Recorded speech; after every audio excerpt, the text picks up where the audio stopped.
할렐루야. 오늘은 하나님의 용서처럼이라고 하는 제목 가지고 우리가 함께 말씀을 상고하려고 합니다. 에베소서 4장 25절부터 32절까지 말씀이죠. 이 말씀은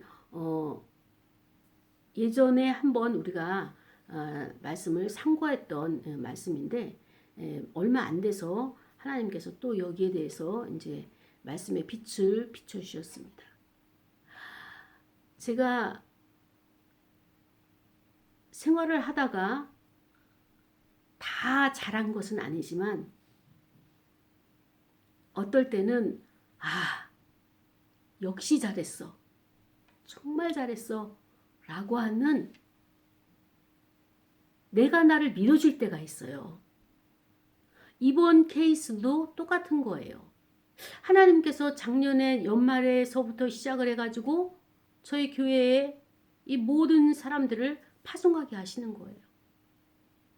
그래서 제가 이게 나의 생각인가 아니면 하나님의 뜻인가 이것을 분별하기가 참 매우 힘들었어요. 아니 이 정도 이게 좀 이렇게 세워졌는데 여기서 오는 사람을 이렇게 상담하고 치유하고 섬기면 될 텐데 왜 파송을 해야 되는가라고 생각을 했죠. 그런데 저는 하나님이 주신 이런 사인에 대해서 생각해보고 앞뒤 계산해보고 이거 안 해요. 왜냐면 처음 주신 마음, 처음 나에게 사인 주신 것 그것을 먼저 선택을 하는 거예요. 왜냐하면 내 생각이 들어가고 내가 고민하게 되고 내가 이것을 갖다가 앞뒤를 생각하면은 결론은 어떻습니까? 순종이 안 되는 거예요. 순종이 안 돼요. 이번에 하나님이 저에게 확신을 시켜주신 것이 또 이러한 케이스예요. 이번 주 내내 얼마나 내가 감사하고 고맙고 참 기뻤는지 성령 하나님께서 나를 이렇게 함께 하시는구나. 어쩌면 제가 그 결정을 안 했더라면 나는 지금 이음부와 같은 그런 어둠 가운데서 슬피 울고 있었을지도 모릅니다. 어쩌면 파송받은 여러분도 어떻게 목사님이 나한테 이렇게 하실 수 있어? 어떻게 우리한테 이렇게 하실 수 있어? 라고 하는 섭섭함을 가지고 있을 수도 있을 거예요. 그러나 이것은 제가 한 것이 아니라 성령 하나님께서 행하신 것입니다. 여러분 믿음으로 받아들이셔야 돼요. 여러분의 현장에서 여러분은 파송받았기 때문에 그곳에서 충성하셔야 되는 것입니다.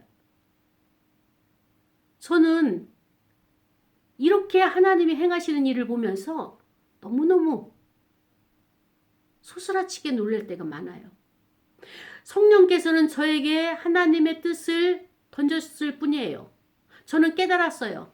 그러나 이게 하나님의 뜻인지 주께로부터 온 것인지 아니면 내 생각인지 몰랐어요.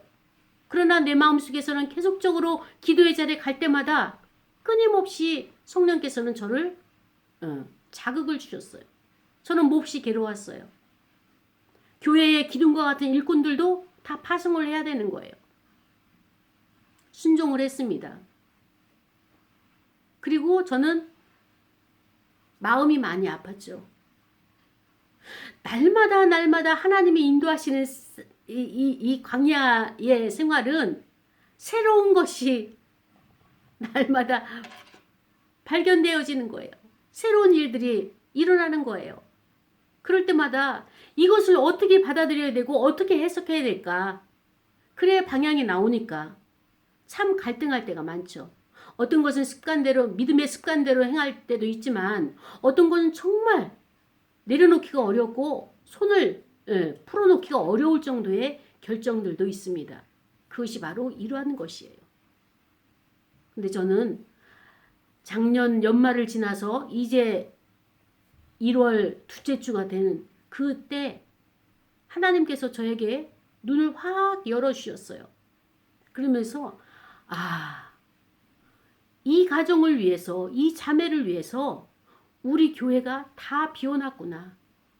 마구간을 깨끗이 청소해 놓고 그리스도께서 메시아가 그곳에 탄생하신 것처럼 하나님께서는 교회를 다 비우고 이 영혼을 위해서 준비를 하셨구나라고 하는 것을 알게 되었습니다.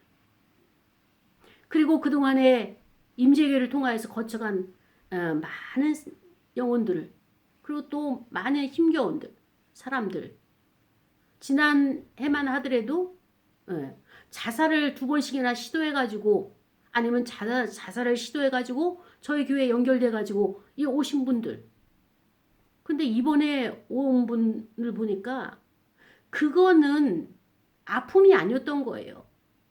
얼마나 아픔이 큰지 본인 스스로는 이 아픔을 느끼지는 못하는 거예요.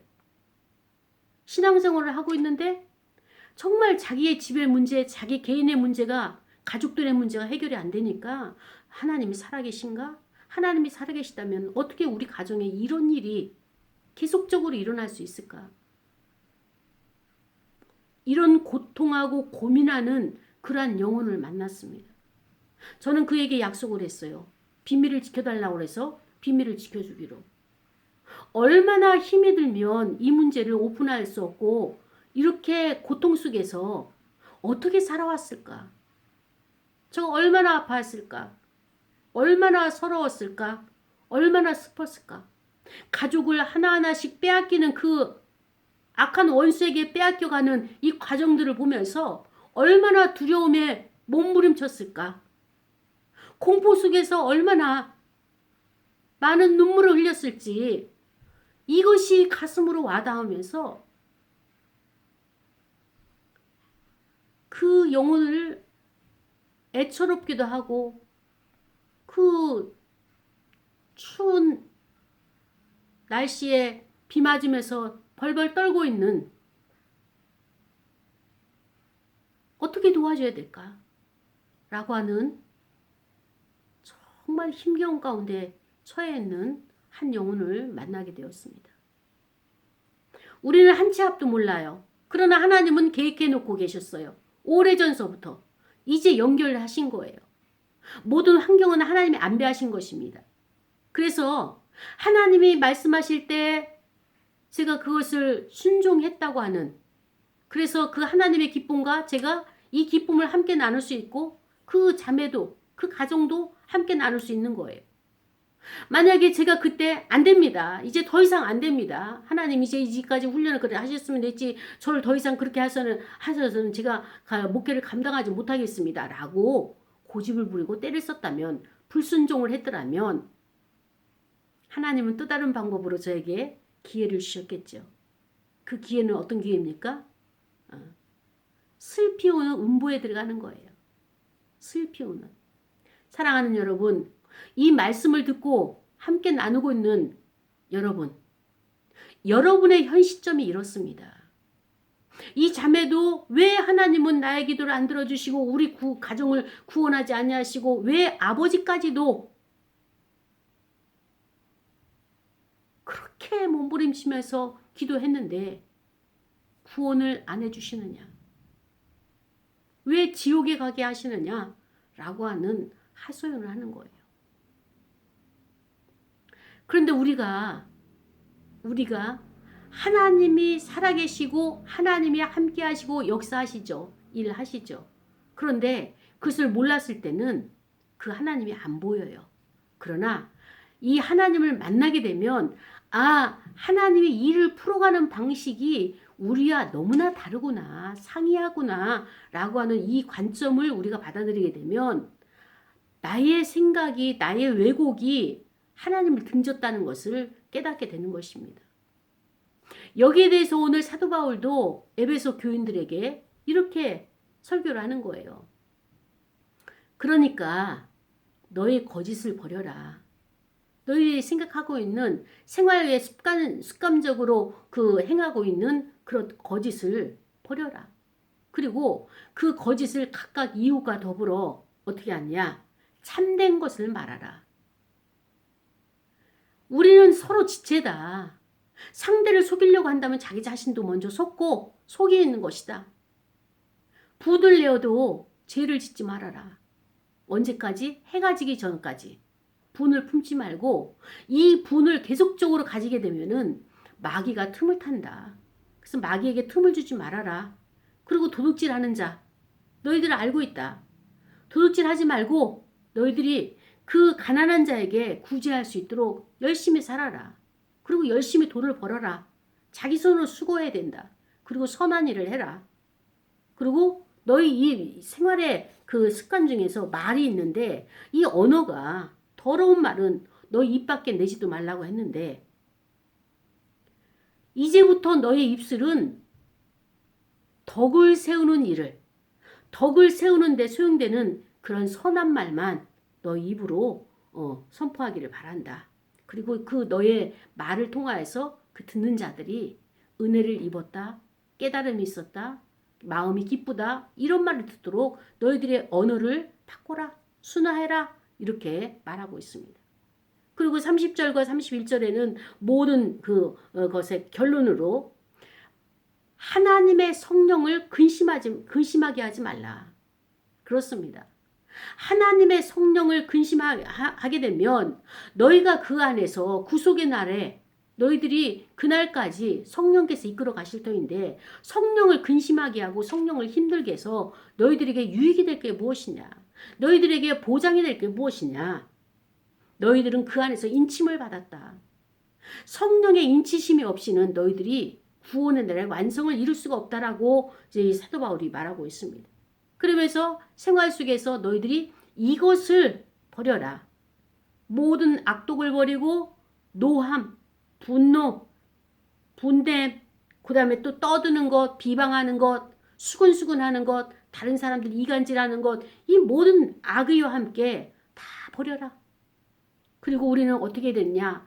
서로 자비를 베풀어라. 인자를 베풀어라. 그리고 불쌍히 여겨라. 서로 용서하기를 어떻게 용서해야 되느냐? 하나님이 그리스도 안에서 너희를 용서하신 것 같이 그렇게 하라. 이렇게 당부하는 것이 사도 바울이 에베소 교인들에게 이렇게 당부를 하고 있습니다. 그렇습니다. 사도 바울은 사역을 시작할 때는 굉장히 영적인 사역을 많이 했어요. 그래서 그의 손수건을 만지기만 해도 악한 영이 떠나가는 역사가 나타났고요. 그 다음에 또 많은 질병들을 이제 고치는 이런 사역을, 영적인 사역을 많이 했죠. 그러나 이 신앙이 깊어지면 깊어질수록 어디로 가느냐? 생활 속에 침투하는 거예요.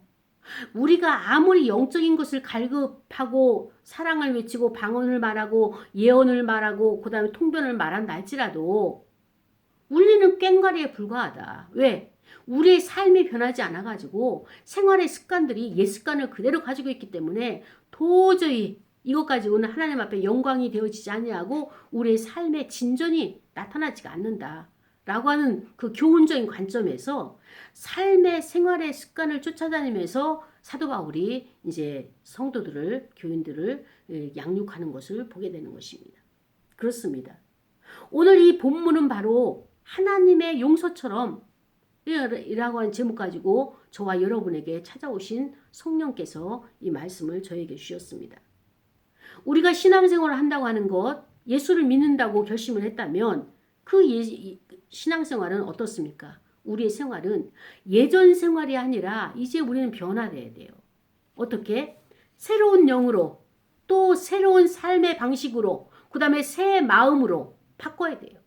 새 영이 되었고 새 마음이 되었다면 옛 습관과 옛 영, 거짓 영은 우리가 버려서 나의 삶의 방식이 바뀌어져야 됩니다. 근데 진정으로 내가 생활이 바뀌었습니까? 습관이 바뀌었나요? 생각의 습관도 바뀌어지지 않았지만 또 어떻습니까? 행동의 습관도 여전히 그대로라면 하나님은 우리에게 역사하실 수가 없는 거예요. 왜 응답이 없고 왜 하나님이 살아계신지 나에게 보여주지 아니하시고 도대체가 믿음이 믿어지지 않는다. 믿음이 안 세워진다.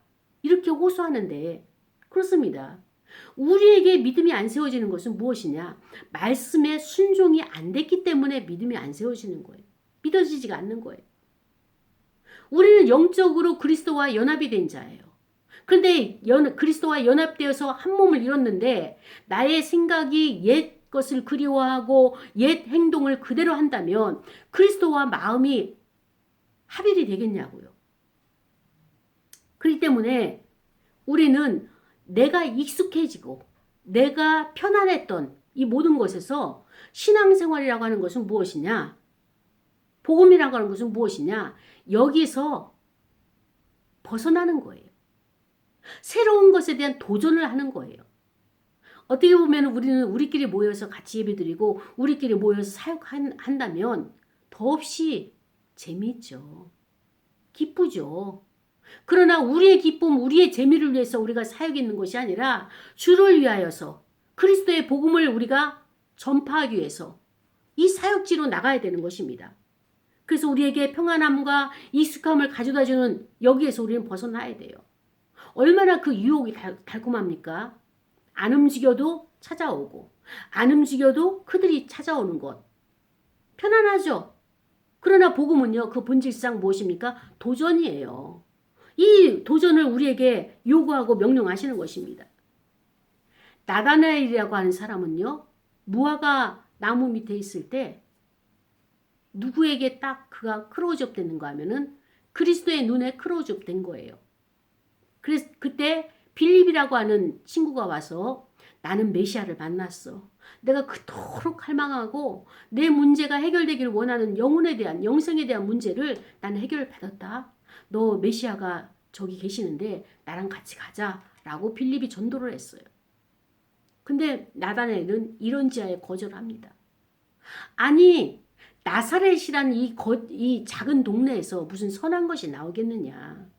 메시아는 그래도 만인이 볼 수 있고 모두가 알 수 있는 방법으로 이 땅에 오시는 분인데 그래야 되시는 분인데 어떻게 이 작은 고을에서 난 자를 내가 메시아로 너가 소개한다고 해서 그를 받아들이겠느냐? 라고 하면서 그는 거절을 했죠.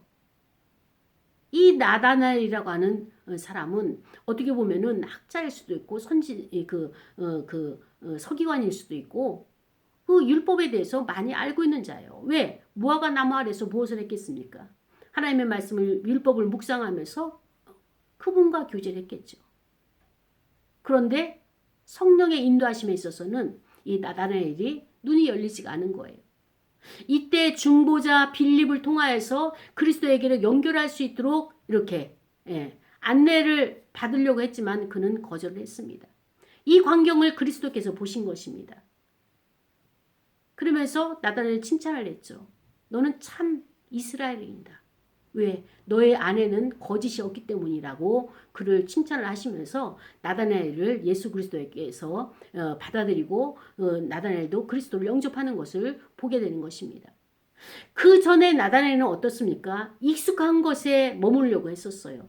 편안하고 안전한 곳에 머물려고 했었습니다. 용기를 내고 과감하게 새로운 것을 시도하는 것을 나다나엘은 거부를 했죠. 그러나 복음은 무엇입니까? 우리가 새로운 것을 시도하는 거예요. 그래서 이런 새로운 것을 시도함으로 말미암아 가지고 하나님의 나라가 번창해지고 하나님 나라가 확장되어지는 것에 우리가 쓰임받는 것입니다. 그리스도께서는 우리를 항상 살피고 계시는 거예요. 나다나엘을 주목해서 보시는 것처럼 저와 여러분에게도 그리스도께서는 계속적으로 이 시간에도 보고 계십니다. 살피고 계십니다. 그래서 나의 일상도 보고 계시고 생각도 그 다음에 또 나의 판단과 행동도 어떻게 하는지. 만약에 제가 불순종해가지고 그리스도께서 저를 보실 때에 이제 결산하자 할 때에 제가 그것이 일치가 안 됐을 때 얼마나 부끄러웠겠어요. 그렇죠? 나의 유익을 위해서 나의 편안함을 위해서 성도들을 그냥 흘려보내지 않고 파송하지 않고 붙들고 있었더라면 그것은 하나님의 일에 역행하는 것이고 방해자일 뿐이었던 거예요. 근데 성령 하나님께서 저를 긍휼히 여겨주시고 불쌍히 여겨주셔서 정말로 내 의지로는 할 수 없는 것을 성령께서 행하심으로 말미암아서 그는 다른 사람이 있을 때는 예배드릴 수 없고 상담할 수 없는 그렇게 연약한 자였습니다. 그렇습니다. 그래서 그는 니고데모처럼 은밀하게 그리스도를 만나면서 자기의 그 비밀을 신분을 보장해 줄 것을 요구할 이런 단계에 어려움 가운데 처해 있는 하나님의 영혼이었습니다. 사랑하는 여러분, 성도라고 하는 것은요, 자기 중심적이고 이기적인 태도를 버려야지 하나님의 세계가 보이는 거예요.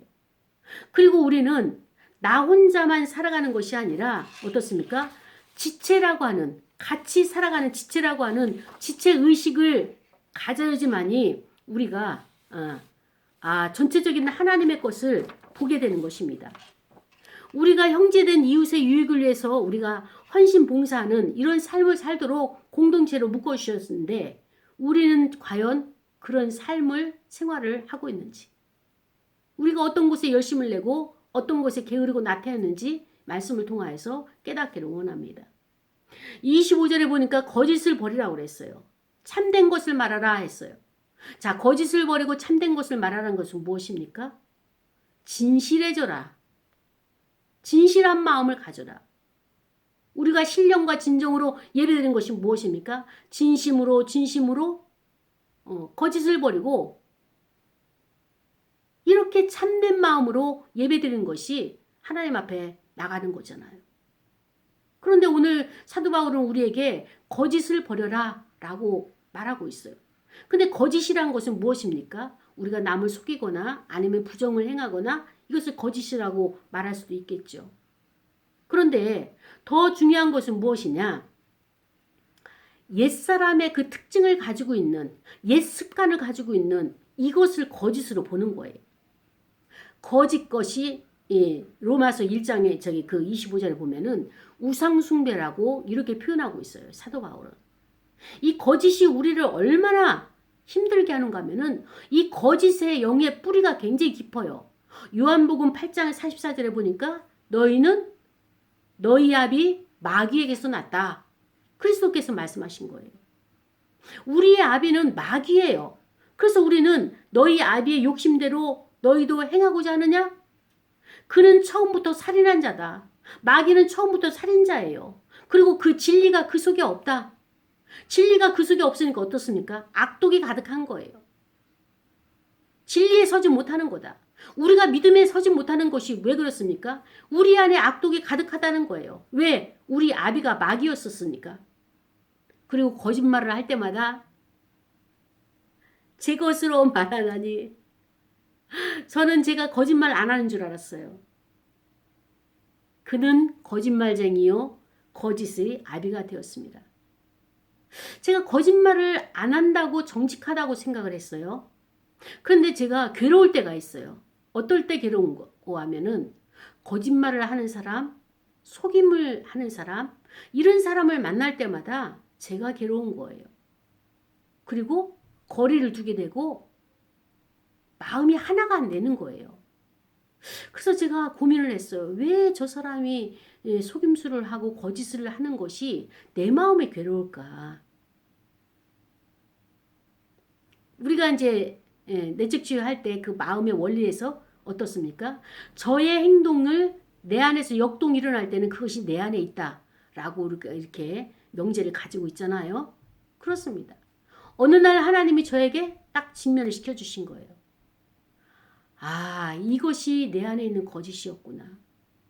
저는 그것을 인정할 수밖에 없었고 인식을 하게 됐습니다. 여러분 안에 왜 나보고 거짓을 버리라고 하느냐. 난 정직한데, 나는 올바르게 살고 있는데, 난 진리대로 살고 있는데 라고 생각하신다면 여러분 하나님의 은혜로 성령의 역사심으로 여러분 안에 있는 거짓을 볼 수 있는, 인식할 수 있는 이 눈이 열리기를 축복합니다. 그렇습니다. 우리는 서로가 지체가 되는 거예요. 내가 거짓말을 했어요? 근데 이 거짓은 어떻습니까? 전부 돌아 다시 원위치, 자기에게 거짓을 말한 사람에게 다시 돌아오는 것이 이게 하나님의 원리예요.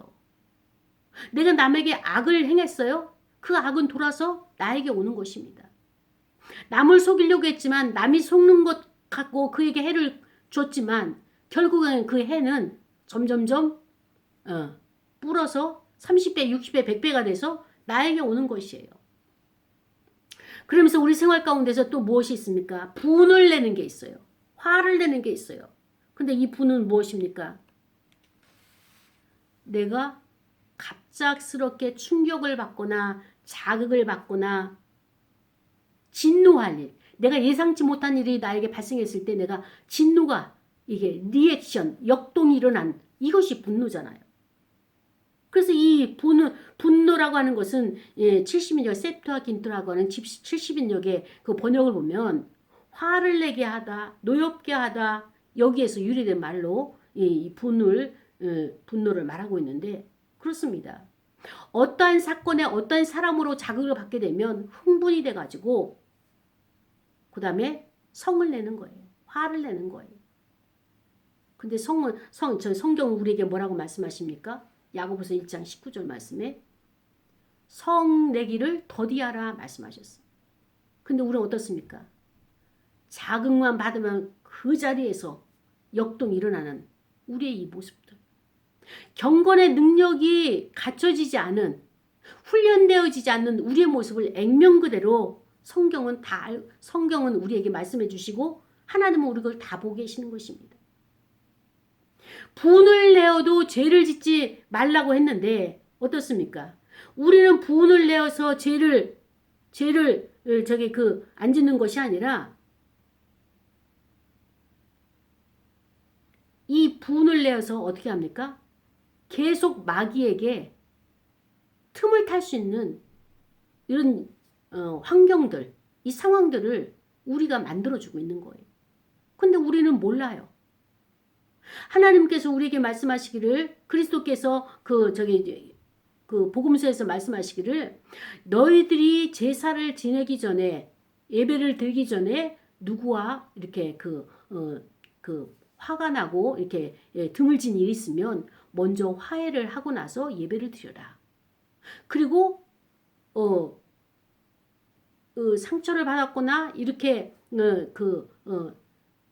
누구로부터 해를 받게 되면 그 분을 해가 지나기 전에 먼저 풀고 잠자리에 들어라. 이렇게 말씀을 하시잖아요.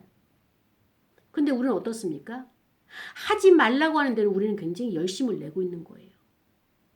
어떤 열심을 내요? 일단 분노는 내가 억제하지 못하는 거예요. 자동적으로 올라오게 됐어. 역동으로 올라온 걸 내가 어디 끌어내릴 수가 없어요. 그런데 여기에 대한 장치를 우리가 말씀으로 파수꾼을 세우는 이 장치를 안 해놓고 여기에 대해서 열심을 내지 않는 거예요. 그리고 우리는 열심을 내지 말아야 될 것에 대해서 너무나 많은 열심을 내고 있는 거예요. 어떻습니까? 거짓말 하는데 열심을 내고 있죠. 근심하는데 걱정하는데 우리는 열심을 내고 있어요. 이것은 우리가 버려야 될 것이고 하지 말라야 해야 되는데 게으르는 데 열심을 내었죠. 나태한 데 열심을 내었죠. 악에게 지지 말라고 선으로 악을 이기라고 말씀하셨는데 우리는 악독을 가지고 오는데 악독을 표현하는데 너무나 많은 열심을 내고 있는 우리의 생활들을 보게 되는 것입니다. 그렇습니다. 왜 분을 내는데 즉시 풀어라. 오래가지 말아라. 마귀가 그 틈 사이로 들어오는 거예요. 마귀를 불러들이는 것이에요. 누가? 내가. 내 감정이, 내 생각이, 내 의지가. 그래서 분노를 오래 품고 있는 것은 마귀로 하여금 자신의 마음에 침입할 수 있도록 허용하고 여지를 제공하는 이 역할을 자기 자신이 했으면서도 하나님 탓을 하고 있는 거예요.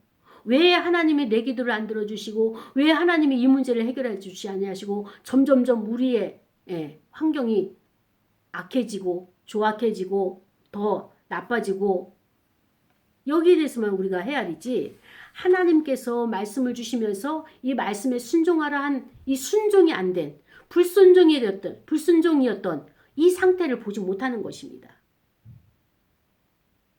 그렇습니다.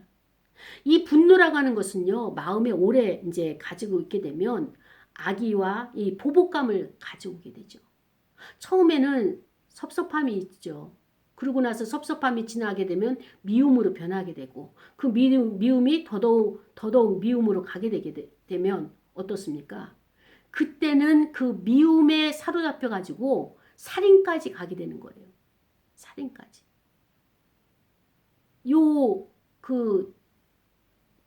요즘 우리 사회에서 그 굉장히 분노를 일으키는 문제가 무엇입니까? 그 어린아이 정민이 문제 가지고 정민아 사랑해. 그런데 참 안타까운 거예요. 우리의 마음은요 순간적으로 악의 도구가 될 수 있는 거예요. 이걸 돌아보지 않으면 사랑하고 이뻐하다가도 부시불식간에 그러한 사고가 일어나게 되는 거예요. 마음을 다스리지 못해서 이렇게 엄청난 결과가 나타나는 것을 보게 되면서 참 안타깝습니다. 그래서 우리는 생활에서 어떻게 됐냐? 그리스도의 계명을 그 그리스도의 계명이 뭐예요? 그리스도는 사랑을 말씀하시잖아요. 그리스도의 사랑과 계명을 지켜야 되는데 이것을 지키지 못하도록 조장하는 것이 악한 원수막이라는 거예요. 그렇습니다. 그래서 우리는 거짓을 버리고 분노를 그치고 그 다음에 또 도둑질을 하는 자에게 도둑질을 하지 말라. 물론 어떤 물건을 절도해 가지고 와서 도둑질하는 것도 있겠지만 사도 바울이 여기 에베소 교인들에게 말하는 도둑질이라고 하는 것은 무엇인가 하면은 너희가 두 손 두 발로 일을 하여서 이렇게 소득을 얻을 수 있으면 그것을 해라. 일을 하라. 이 데살로니가 교인들도 어떻습니까? 일을 하지 않는 거예요. 왜? 주님이 곧 재림하실 거니까. 주님이 오실 그때를 바라보면서 일을 하지 않고 있는 그것을 보면서 일하기 싫거든 먹지도 말라. 이렇게 사도 바울이 거기에 기록해 놓은 것처럼 오늘도 마찬가지입니다. 에베소 교인들에게 도둑질이라고 하는 것은 무엇인가 하면은 성도라면 이와 같다. 너희가 스스로 먹고 살아갈 것을 너희의 분량만 채우고 분량만 벌어들이는 것이 아니라 우리 사회에는 빈궁한 자들이 있다. 가난한 자들이 있다. 하나님이 가난한 자를 이 땅에 심어 놓으셨는데 그 가난한 자들에게도 내가 나눠줄 수 있는 내 손으로 빈궁한 자를 돌볼 수 있는 그런 선한 일을 하기 위하여서 우리의 몫은 그리스도의 몫은 무엇이냐? 나의 몫과 빈궁한 자의 몫까지도 함께 우리가 감당을 해야 된다. 이 사회에 선한 영향력을 미쳐야 된다. 선한 일을 위해서 우리는 이 땅에 보냄을 받았다라고 하는 것을 사도 바울이 우리에게 삶의 지침으로 가르쳐주고 있습니다. 그렇습니다. 그리고 우리는 우리 입술에서 더러운 말을 버려야 되는 거예요. 이 더러운 말이라는 건 무엇입니까? 쓸데없는 말, 남을 비방하는 것, 또 남의 마음을 상하게 하는 것, 남에게 해를 끼치는 말, 이런 것을 우리는 더러운 말이라고 그 범주 속에 포함시킬 수가 있죠. 그래서 그리스도인이라면 더러운 말을 버리고 덕 있는 말을, 덕을 세우는 말을, 선한 말을, 은혜를 끼치게 하는 말을 이것을 해야 된다라고 말하고 있는 것입니다. 그렇습니다. 성도라고 하는 것은요. 그리스도의 말에 은혜와 사랑과 축복이 넘침과 같이 우리도 이렇게 타인에게 은혜를 끼치는 이런 말들을 해야 되는 거예요. 교회에 덕을 세워야 되는 것이 선한 말을 해야 되는 것입니다. 그런데 어떻습니까? 사도 바울은 결론으로 이렇게 말합니다. 성령을 근심케 하지 말라. 이 성령을 어떻게 하는 것이 근심케 하는 것이냐? 성령은 교회를 세워나가는 것이죠. 사역을 행하시는 거예요. 주체자예요. 그런데 성령이 어떨 때 근심하느냐? 교회는 일치가 돼야 돼요. 성도의 마음이 하나가 돼야 됩니다. 그런데 교회의 일치를 시켜야 되는 것에 해를 끼치게 하는 회방자의 노릇을 하는 또 교회가 하나 되지 못하도록 목회자를 중심으로 연합을 해야 되는데 이것을 방해하는 회방꾼의 역할을 하는 이것이 부정적인 악독을 행하는 자 이런 자들은 성령을 근심케 한다고 말하고 있습니다. 그렇다면 어떻게 됐냐? 우리는 교회의 일치에 있어서 필요한 미덕을 어떻게 합니까? 제시해야 되는 것. 권면해야 되는 것. 교회를 어떻습니까? 선한 일로 성령을 기쁘게 해드리는 일에 쓰임받는 저와 여러분이 되기를 원합니다.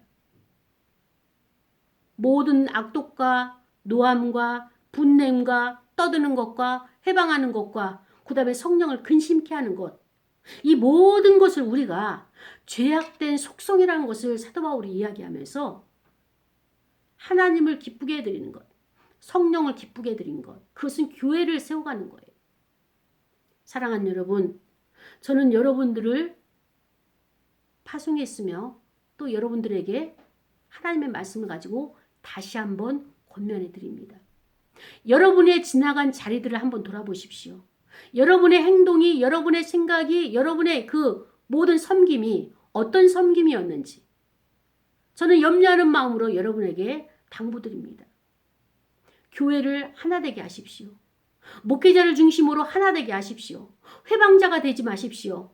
교회를 해치는 자 되지 마십시오. 거침돌이 되지 마십시오. 반드시 하나님께서 거기에 대해 찾으실 겁니다.